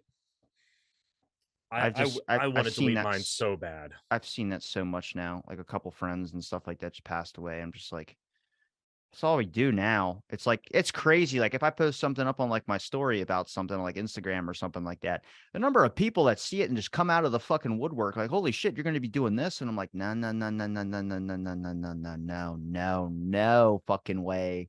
And that's I mean, it sucks because you try and be nice to people. It's like there's a reason people isolate all the time now. It's just like what else are you gonna do? Half the time people aren't happy just getting up out of bed and going to whatever job they gotta do. But at the same time, they gotta associate with if you put up a meme or a GIF and someone comments on it, like, oh, this is horrible. My buddy Brian Bridges is the best at this. Oh my god, Brian is so You've had him on, have you had him on your show before? I haven't had him on the show before, but yeah, I'm friends with him on Facebook and stuff like that. And the memes he shares, some of them are a little out there for me, but I do actually find a lot of them funny, and I'll reshare them every once in a while. And you're absolutely right. It's like all of a sudden people are coming out of the woodworks, like, oh my gosh, I can't believe you're sharing that. Oh, you shouldn't. I shared something. I think I shared something of his where it literally like in the caption said "fuck" in there, and like my grandmother comments, she's like, "Oh, Jeffrey, you shouldn't use the word fuck in posts and stuff like that." I'm like, well, one, I didn't use it. Two, it's fucking funny, grandma. Yeah. I remember I liked or something, and I see him because I like him, but at the same time I can't like him actually on Facebook because I'm afraid like it's gonna lose a friend on that one. I saw one of his things, I liked it, I was like, this is funny as shit, whatever. And the next thing I know, I checked my friends on Facebook and it was like down 2. I was like, oh god damn it, what did I say? Not even the JFK stuff is pissing people off, but no, whatever. You know what? I'm researching the hell out of that topic. I'll tell you one thing: when I get invested in something, I get invested into something. No, man, you've been on the JFK thing for a while, and I find it super fascinating. It's a lot of information. It's a lot to unlock, download, and kind of to sift through. And I don't know if that's purposeful enough, or not. Like, is it just so much information out there that it becomes information overload for people, and they just stop wanting to know or stop caring? Is that the point? Like oh, you want to ask questions about JFK? Here, boom. Here's all this stuff. You sort through it, and it'd be like, you know what? I honestly don't care about JFK that much because it is a lot of information, and I feel like that happens to a lot of people. If it's too much sensory overload, then boom, they're going to shut down. But you've been putting out that information and presenting it in a what's the word I'm looking for?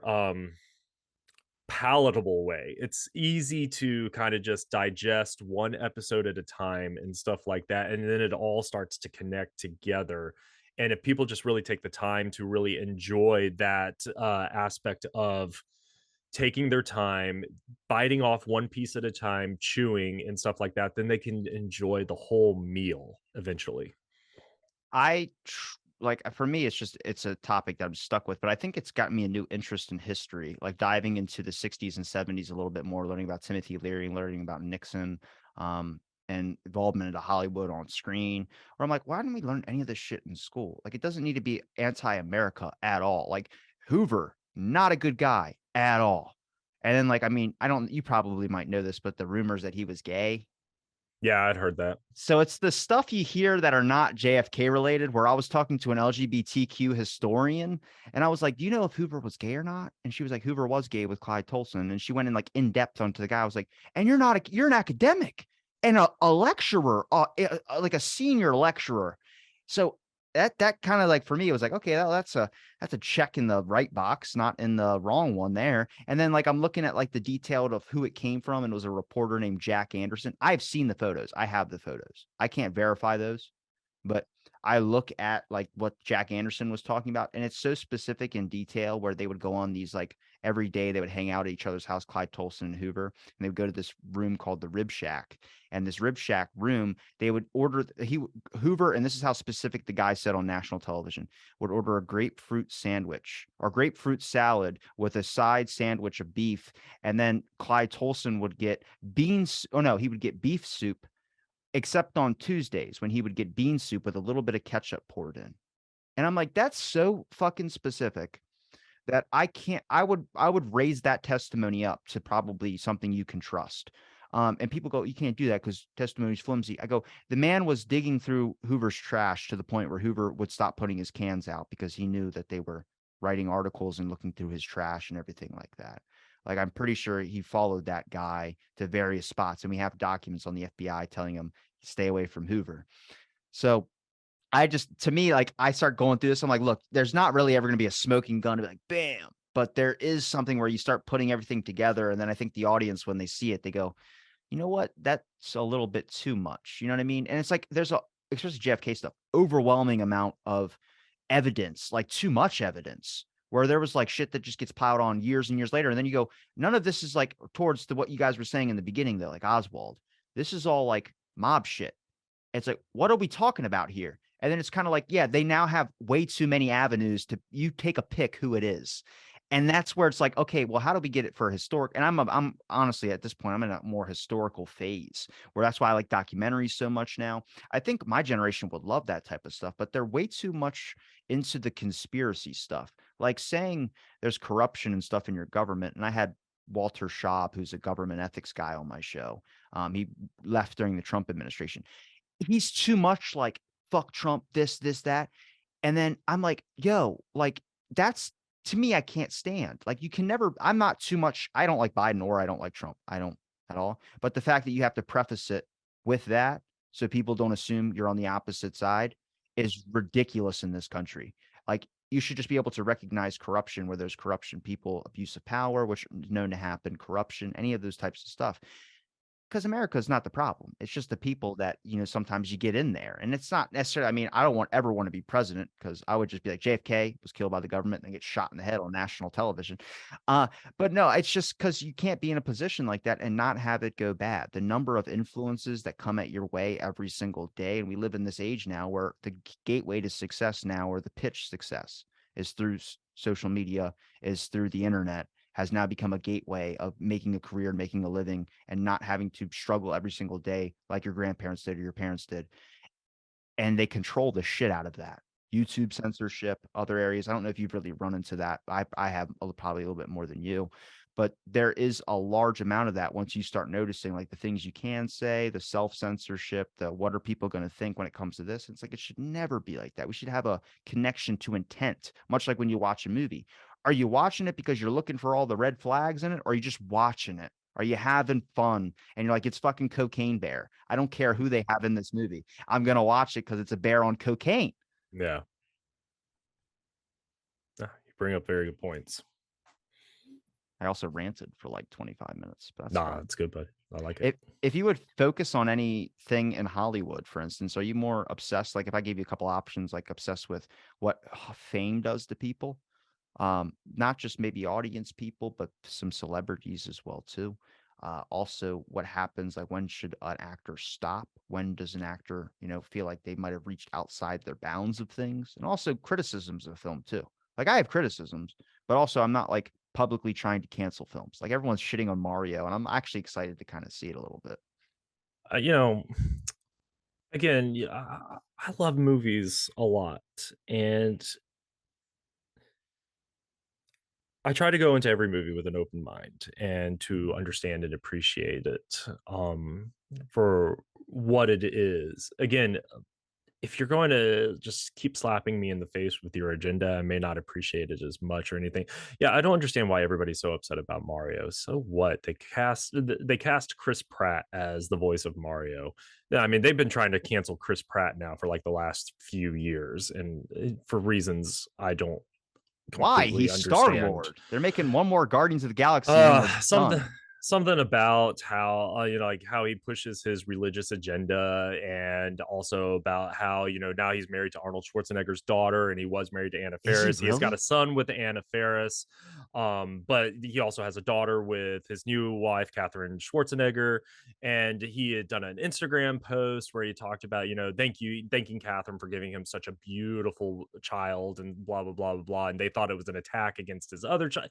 People want to cancel people for the dumbest things. And you know what? Just stop taking offense to everything. They try to cancel Robert Irwin. They've tried to cancel everybody. Steve Irwin's son, he put up a picture for Halloween dressed up as Dwight from The Office, and everyone thought he looked like Jeffrey Dahmer. Like, how dare you go to Halloween as Jeffrey Dahmer? He's like, did you guys read the caption and notice I was sitting on a printer? Like, no, because people are going to see what they want to see. People are going to read what they want to read. we live in this society. It's just a crazy time to be alive, where nobody wants to take the time to dig into something anymore. You talk about censorship, like on Facebook and stuff like that. I'll go and very rare do I ever open up an article from a link that's on Facebook, but every once in a while the headline gets me. I'm like, all right, now I need to see what this is about, and I'll go and read it, and then I actually find it interesting and fascinating and things like that, and then I'll go to share it, and it's like, well, are you sure you want to share this? The information in it might not be 100, blah, blah, blah, blah. Shut the fuck up. I want to share it because I read it and I think it's fascinating.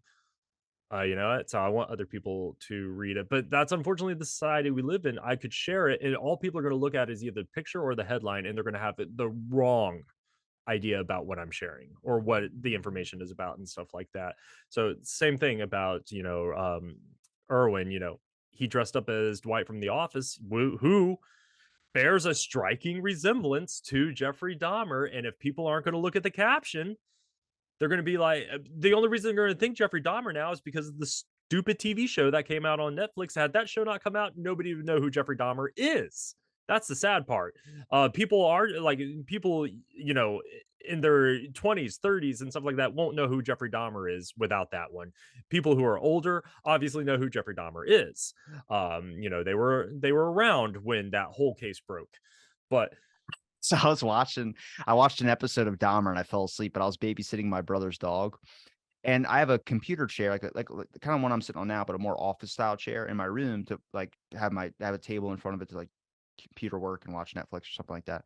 And I woke up and the dog is the way it sits is like this, and it sits like a human in a chair kind of. So I'm watching it and it's still going. It doesn't do "Are you still watching" anymore. It'll just keep playing without you asking. So it was on episode 5. So I must have been asleep for 2-3 hours, and this dog's just staring at this TV, mesmerized. And I kind of turned the chair. I'm like, "Are you right?" And I had to make sure. I was like, what are you doing? And I turned the chair and the dog stares at me, and I'm looking at the TV now, and I see Dahmer killing a guy who's bench pressing. That's all I remember out of the thing. And I don't know what he did. It was weird. He hit him with a weight, and then the guy's on the ground. I don't know how much have you seen of it. Not to spoil it for anybody. And the dog's just looking at me. I look in the dog's eyes. I'm like, "What must be going through your head right now?" He's like, "White people are bad. White people are crazy." And it's just that dog gave me a look, but it was so mesmerized by it where I was like, "Do I turn it off? I feel you're gonna murder me after this." But there's that show, I watched an episode. I don't think I want to watch it. It was The Black Phone. The Black Phone was I don't have kids. I don't know if you've seen it. I've seen Black Phone, and that movie was a difficult watch for me, honestly. I don't have kids, and I saw that, and I was like, "God damn!" I felt that. I know. I guess it was more depicting the '90s, but how many times my parents told me not to get in a van with strangers even if they have candy. Yeah, it's God. I think about when I was growing up as a kid and stuff like that. We'd leave the house at sunup, not come back till sundown. Half the time our parents didn't know where we were, and that was the norm. And nowadays you can't do that. We put GPS trackers on our kids. I see 8-year-olds running around with cell phones, and I'm like, God, I would never get my 8-year-old a cell phone. And then I think about it, I was like, well, that's a good way, I guess, of GPS tracking them. Blah blah blah blah blah. We don't let our kids out of our sights without knowing where they are, who they're with, blah blah blah, blood types, social security numbers, bank accounts. We need all that information. So Black Phone, man, that movie got me for many different reasons. It's not just the unnecessary murdering of kids, but that scene involving domestic violence is also hard to watch. Very much. I hate this. I hate saying this. Trigger warning for anybody who hasn't seen that movie. But yeah, Domestic that's hard. violence, Anything or is it involving child kids is hard. abuse? Child Well, abuse or domestic violence? child abuse. I call it domestic violence. It happens in domestic situation. I was trying to remember what the hell you're talking about. And Yeah, you no, said, the child abuse, beating the shit out of his kids, and yeah. just I because he's when a you said drunk. when you said domestic violence, I thought OJ for Sorry. some reason. It's always what I thought. No, That man's amazing on Twitter. I'm telling you, if you want to just scroll through, I would make a documentary about that guy if he would be in it. he probably would, No, but he he'd would. demand money. I'll give him anything he wants. He'd Shit, I'll be, steal your trophies back. Damn. yeah, that guy is in such financial ruin that the only way he'd appear in something is if you're going to give him money. I can't believe he was in Naked Gun. That's what I watched. And I was like, who is this actor? He's so He used to funny. be an actor. And then Yeah. I look at it and it says O.J. Simpson. I'm like, that's not the same guy, is it? the And I same look it up. I'm like, oh my God. And now I watch it. I can't stop thinking. I'm like, you murdered a couple of people. Yeah. And This got is all- away with it. This is all before it went crazy because the glove didn't fit. Glove didn't fit. Did you see the David Schwimmer version of that? Yeah, I actually did watch that, and I was just like, wow. I mean, I was in 4th grade when that whole thing happened. I remember sitting there watching the police chasing the white Bronco. I remember that. They made us watch the court case in school, and I'm like, this is. I mean, even back then, 4th grade, we thought it was cool because we didn't have to do lessons or anything like that. But thinking back on it now, it's like that was highly inappropriate to be showing to 4th graders at that time. Watching a murder court case. I Because mean, the teacher wanted to come watch on. it too. Yeah, obviously it was more that for them than anything, but I remember all that. So when I watched the whole David Schwimmer, the whole mini series about it and stuff like that, man, one, did they Hollywood that story up a lot? Come on. But two, man, it just brought back all those memories of actually watching it happen live. It was fun. Who would be a celebrity you'd like to see a movie about? Oh God.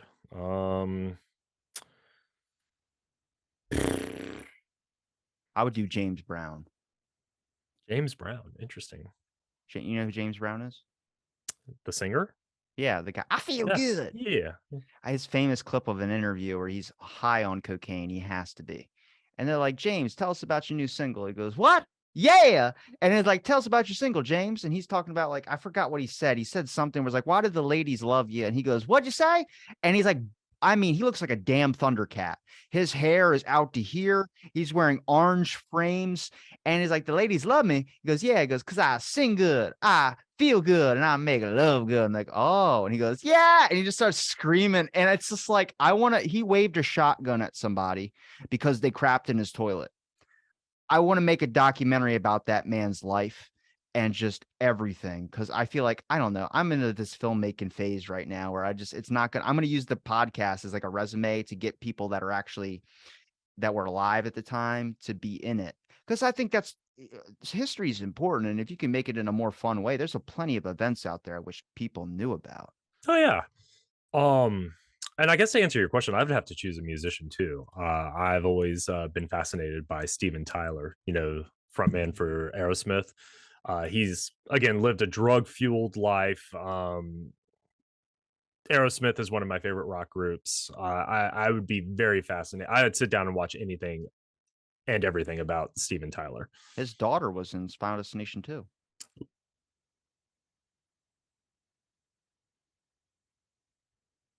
Huh? His daughter was in Final Destination 2. A daughter that's not Liv Tyler? I might be getting my people mixed up. I think you might be getting your people. Somebody told me, who's the girl in Final Destination 2, the main girl, the one that sees all the accident on the highway and everything? The actress's name is AJ Cook, if I remember correctly. She's related to somebody famous. Oh, I don't know. Steven I'd have Tyler to go look famous. that up. Okay. Yeah, I'd have to go look that up because I honestly don't know. That's what you want out of a movie, to impact so much trauma that there's a whole slew of people out there that can't drive behind a fucking log truck. I can't even get in a tanning bed. They're making a new one and it's on a cruise. Again, don't go on a cruise. And they've proven though that the whole log theory is false. That could never ever happen. Propaganda, lies. I don't believe it. I believe they tested it out on what's that one show that used to Mythbusters. Fucking they tested that Mythbusters out. is a joke.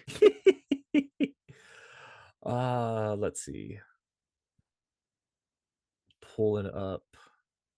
Let's see. She was born. Can't believe they're making a Final Destination on a cruise. I will go see that. It'll give me every reason not to go on a cruise. I wonder how they're going to kill people. Somebody's getting chopped up in the engine. 100%. That's got to happen. He drank a martini and fell backwards off the back of the boat and landed on the shuffleboard deck and then floated down to the. Oh God. What a horrible way to die. I would not want to die that way. Because they'd keep playing shuffleboard. They wouldn't even bother picking you up. They just shuffle you out of the way. Yeah, well, like Like yeah, no, they probably wouldn't even know you were there, like gone for a while, unless somebody saw you fall overboard. hey, where's Mark's drinks here? Do you know where Mark went? Yeah, like, hey, what happened to him? He was here, but then he's not there. Actually, that happened. Yeah, I forget it was. I think it was sometime last year where the guy actually fell off a cruise ship and he floated around. He lived. He floated around for a while. You get tired?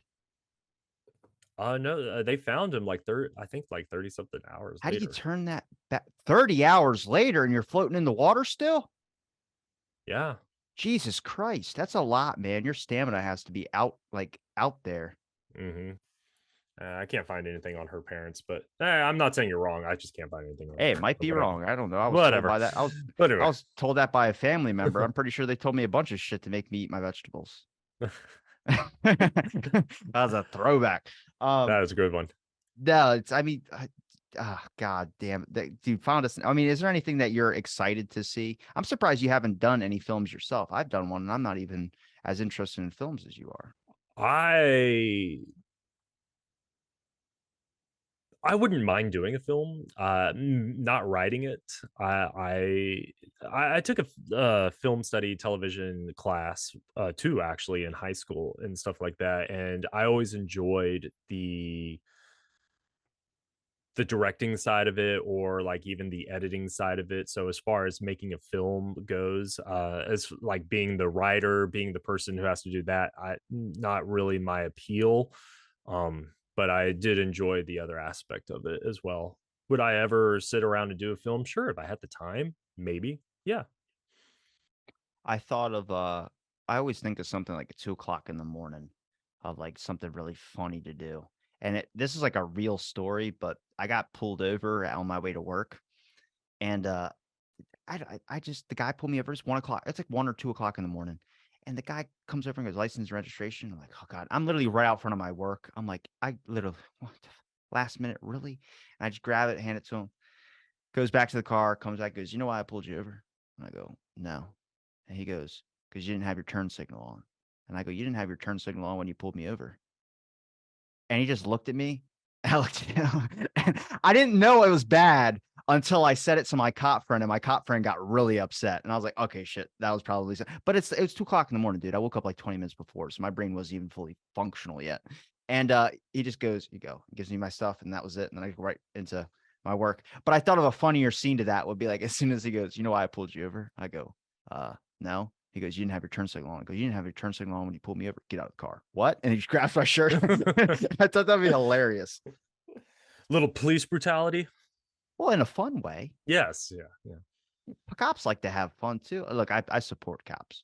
Okay. They get a lot of shit for shit that doesn't necessarily mean it. So look, I'm not as progressive as you probably think. I'm balanced. One bad cop does not speak for the entire force. Only because they're making Rush Hour 4, and I really want to see that movie, but I hope they do it right. I hope they do it right. Oh, they better not bullshit me on this one. Oh man, I could barely get behind Rush Hour 3. What? That was a fantastic one. I mean, it had its moments, but it wasn't the first two. Okay. All right. I get you on that one. But Rush Hour 3 has, I mean, that's like honestly, if they make a fourth one, I don't know how they're going to do it, because I feel like that whole comedy series version thing of things just died. Like they couldn't make another Naked Gun today. No. That form of filmmaking, or that type of filmmaking, is dead. Hell, they could barely make another Austin Powers today. They made the Pentabret, which was pretty good. I tried to watch that. Maybe it was because it was late at night and I wasn't fully invested into it, but I haven't gone back to it yet. The first episode is shit. The second episode gets a lot better, but I hate it when people say like, you just got to watch a couple episodes of it. A movie that I would love to review with you is The Isles of Intrusion. I don't know if you've ever seen that with Colin Farrell and whoever. I haven't seen it, but I've heard a lot about it. So it got like a bunch of awards and shit like that. So yeah, I have heard of it, but I haven't seen it yet. It is a long ass movie. It is dry. I had to see it like 4 or 5 times because the first couple times you basically have to be drunk to watch it to really understand it. Because it's like it's an Ireland thing, and there's a guy. The guy has a pet donkey, and it's Ireland. So like where a dog would be normal for us, it's a donkey for that. And it's just, to me, it's just those scenes like, don't let the fucking donkey in the house. Don't you tell me where to put my fucking donkey. And it's just shit like that that had me cracking up for like, and I would hate to watch that in a theater because that would be too much. There's just, it's too dry of humor where if you take that on a date, you're not getting a second one ever. She's going to block you from everything you own. If she drove you, she's leaving you there. Oh, damn. That's rough. It's one of those moments where you have to kind of watch it by yourself. It's like Glass Onion a little bit.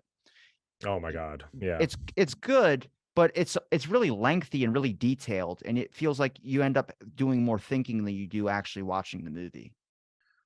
I agree. Glass Onion, it was a fun watch and stuff like that. I still like the Knives Out better. Because that But Chris yeah, Evans sweater that he had. of course. I got one. Just I Chris ordered Evans, one. period. Yeah, he's good looking. He's in a new movie now where he's doing dating issues. I'm like, Captain America has declined Yeah. to guy in his I wouldn't say he's a mid adult, I would say. What's it? 35 to 40s mid adult. Right? Well, yeah. How old is Chris Evans? He's got to be like 40 something years old. He was Let's see. Johnny Blaze and I think he was in his like 29 or something like that. He's 41 years old. Holy shit, he looks fantastic. Yeah, he does. God damn, I would see a couple more Captain Americas if they had it in them. I think he's done. Yeah. Are you about done with the Marvel movie type thing? Like that whole Oh, I'm over Marvel. I've been over Marvel since Endgame. Like I'm having the hardest time really getting into it anymore. It's just can we just move on to the next thing at this point? It's lost a lot of steam for me. what would the next thing be? Could you think of it? I can't even think of an idea. We're so in that culture right now. I don't know, we just keep rolling from idea to idea, so we went through a vampire phase in filmmaking. We're kind of still stuck in this like quasi zombie phase. The post-apocalyptic thing went through a phase, but this superhero thing has been going on for, I mean, there's always been superhero movies, don't get me wrong, but never like at this capacity. The whole MCU, the relaunch of the DCU, and it's just like it's become ways too much, and that's what's filling up our movie theaters, and independent movies just really don't stand a chance in the competition and stuff like that. If you take a look at the top 10 highest grossing films of all time, they're not all, but a good portion of them are superhero movies. I think it's like 5 now are superhero movies, and it's just like this is where we live. This is the era that we live in. It's just being too much superhero. It's 3 movies a year. Oh, we're being overrun by superhero movies, and I'm just kind of getting over it. When I sit down and I want to watch a movie now, I guess it's my age too. Like as I'm getting a little older, I'm just kind of ready to. I find myself watching more. What's the word I'm looking for? I am just blanking all of a sudden. More dialogue. I love dialogue heavy movies I can sit down, I can just listen to, I can enjoy the conversation happening, the intelligent The Hateful Eight is one of my favorite movies when it comes to dialogue. It's just so much. That's where the meat and potatoes of the movie is. It's in the dialogue and the way it's being delivered and stuff like that. It's such a fun movie to watch, and those are the movies that I don't need the flash. I don't need the blowing up, the saving the day thing type thing. I just give me a good dialogue movie and I'm happy. I like the more emotional stuff now for some reason. I just started getting like into more factual history stuff, and then also like I like the emotional ones that kind of get you, not like anything like relate Twilight-ish, but no, just like I like stuff that gives you more. Like The Man Called Otto seemed fucking interesting about an old guy that gets a cat and then starts becoming friendly to his neighbors and stuff like that. I'm like, well, Tugs at the heartstrings a bit. yeah. I'm just like, I don't even really like Tom Hanks that much, but okay. Yeah. But Chuck, no, I appreciate the time you gave me to talk on my show, man. You gave me enough of it, and it's always a pleasure speaking with you again. But is there a place where people can find your links? Absolutely. So We are Chuck and Ruff Go to the Movies is the title of the podcast. You can find us on Facebook. You can find us on Instagram and a little bit on Twitter. I still have a love-hate relationship with Twitter, mainly on Instagram though. And in our bio there is a link to all of our different links where you can find all our episodes and all the major podcasts directories and everything like that. Well, I'll link it all in the description. It's been a pleasure chatting with you, and thanks for listening to this episode of About the Blank Podcast.